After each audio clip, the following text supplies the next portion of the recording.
Bangladesh pa. Magaling kahit wala ang aking apo ay ako may kape. Boss, Oh. tatanong ko kasi.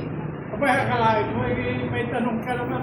O sige, ito na may tanong ni Bangladesh, tinatanong ng aking apo. Ano naman ang iyong tatanong? Balita ko po ay si Sara ay tatakbong presidente. Sara Duterte. Kanino? Oo nga, nabalitaan ko nga yan. At bakit mo naman tinatanong Bangladesh? Saan po ba kayo? Kay Sara o kay ano? Kung sa kalaban ni Sara Duterte.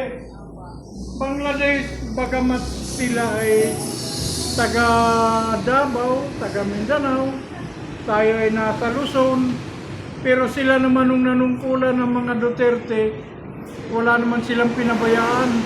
Luzon, Visayas, Mindanao, talaga namang nagserbisyo ang mga Duterte. At kita ko ang katapatan ng serbisyo ng mga Duterte.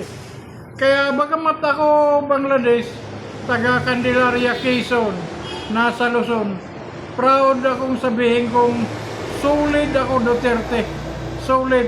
Ako po si Macatrillo, taga Candelaria, Quezon, solid po Maca Duterte. Mga boss, comment naman kayo kung kayo taga saan.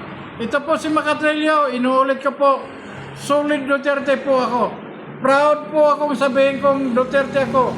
Kahit naman si Duterte ay mga taga Davao, sila naman ay hindi tayo pinabayaan na taga Luzon. Macatrillo, solid Duterte. Yun lang Bangladesh, okay na? Thank you po.